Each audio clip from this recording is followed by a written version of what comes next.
When you have to choose between the Bombardier Challenger 350 and Embraer Praetor 600, what would you pick? Although it can seem like a difficult choice at first, when looking at the facts and figures and the interior design, it gets pretty clear. Welcome to Kings of Luxury. Today's video comparison between the Challenger 350 and Praetor 600 will identify which aircraft comes out on top. Place your bets on the winner in the comments section and make sure to watch till the end. Before we begin, let us mention that the Praetor 600 is one of the newest private jets in the industry, with deliveries starting in 2019. The Challenger 350 is a bit older, with deliveries having started in 2014. Performance. The Challenger 350 is enhanced by two Honeywell HTF 7350 turbofan engines. Each engine can produce 7,323 pounds of thrust. The Praetor 600 is samely matched with the Challenger, being powered by two Honeywell HTF 7500E engines. These engines can produce 7,528 pounds of thrust each. Both aircraft can fly at a maximum altitude of 45,000 feet. However, their maximum cruising altitude is the point where their similarities end. The Praetor 600 can cruise at a maximum speed of 466 knots. At the same time, the Challenger 350 falls short of this figure by nearly 20 knots, resulting in a top cruise speed of 448 knots. Will this speed difference be significant in the real world? Not really. This difference results in the Praetor 600 being around 5 minutes quicker per 1,000 nautical miles flown than the Challenger 350. However, if you're about to use these aircraft to cross a distance of 1,000 nautical miles per week over a single year, the Praetor 600 would save you over 4 hours. Range. Although the Challenger 350 and Praetor 600 closely match speed and altitude, the most striking difference is their range. In similar conditions, the Praetor 600 can fly over 800 nautical miles further than the Challenger 350 before refueling. The Praetor 600 can cover 4,018 nautical miles in a time. The Challenger 350 can only cover 3,200 nautical miles without refueling. Now, this is likely to be a difference that you will definitely notice. In real life, the Challenger 350 can cover non-stop from New York to London. On the other hand, the Praetor 600 can fly non-stop from New York to the southern tip of Italy. That sounds significant, right? Furthermore, these range figures are based on optimal conditions.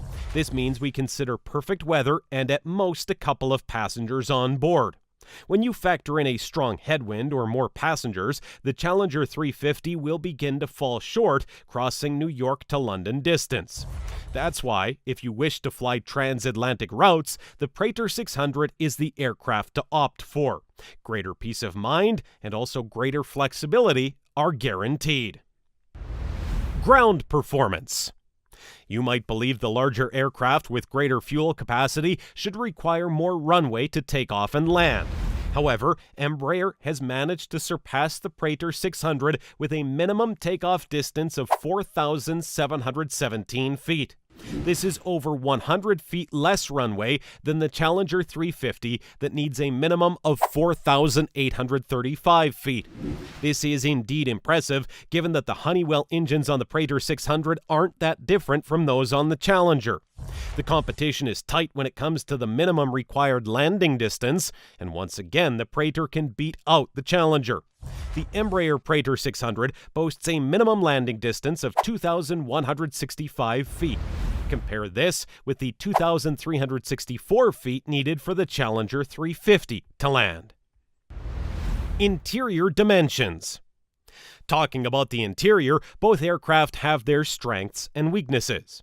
In terms of interior length, the Praetor merely beats the Challenger 350. The Praetor 600 holds an interior cabin length of 8.38 meters. At the same time, the Challenger has an interior length of 7.68 meters. Still, the Challenger 350 is wider inside than the Praetor 600. The Challenger 350 holds an interior cabin width of 2.19 meters. At the same time, the Praetor 600 comes close with an interior width of 2.08 meters. Both aircraft hold the same cabin height of 1.83 meters, which is just over 6 feet. Obviously, most people will find both interiors easy enough to stand up in. Additionally, both aircraft can accommodate a fully flat floor. However, this is to be expected of aircraft within this category. Interior. Although both aircraft have similar layouts on the inside, the Praetor 600 can carry 12 passengers. The Challenger 350 is limited to 10. Plus, the Praetor 600 has a low cabin altitude. Cabin altitude is a critical metric as it makes a considerable difference to the experience on board. A lower cabin altitude means a more enjoyable atmosphere and reduces the effects of jet lag.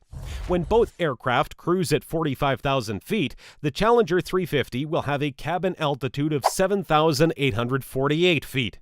Meanwhile, the Praetor 600 will have a cabin altitude of just 5,800 feet. Sounds like a significant difference that will be noticeable by passengers. Challenger 350 Interior.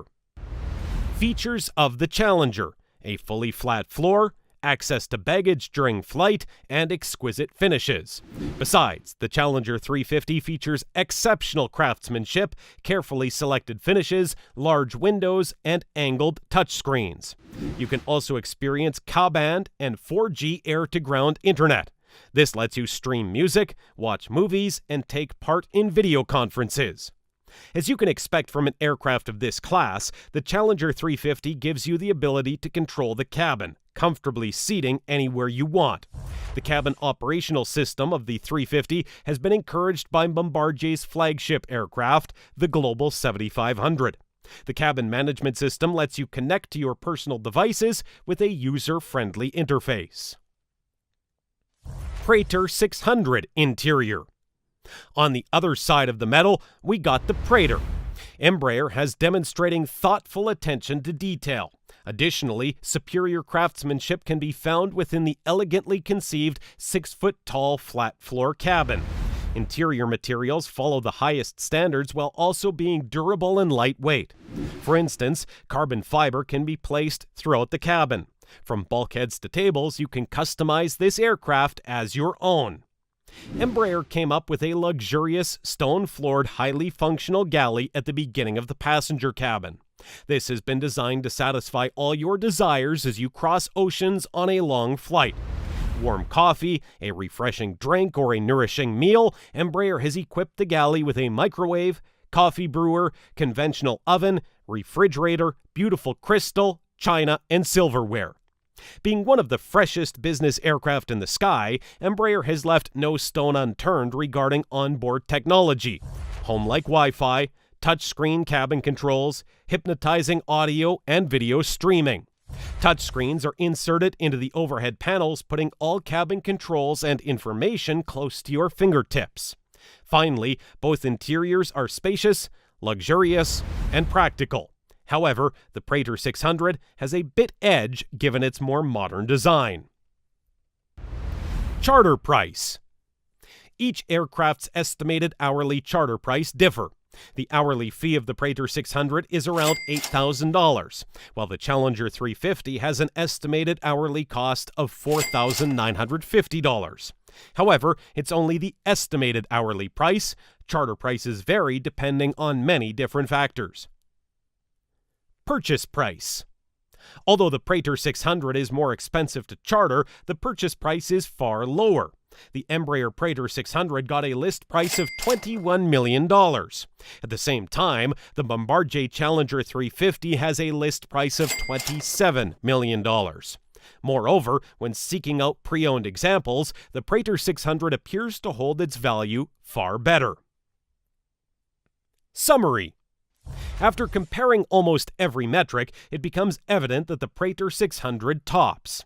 The Praetor can fly further, faster, take off and land in a shorter distance. Plus, the interior is slightly larger with less cabin altitude. The Praetor 600 remains one of the newest jets in the industry, resulting in a modern, comfortable, and efficient aircraft. What's more, the Praetor 600 is less expensive to purchase and holds its value better than the Challenger. However, if the price is of concern when chartering, the Challenger 350 makes a compelling case. The aircraft is still a comfortable choice at a reasonable price. Additionally, since the Challenger 350 has been in production for longer than the Praetor 600, there are more of them on the charter market. So what do you think? The Bombardier Challenger 350 or the Embraer Praetor 600? Share your opinion in the comments section. Don't forget to like, share, and subscribe so you don't miss an upload and you can enjoy the excellent content we send your way.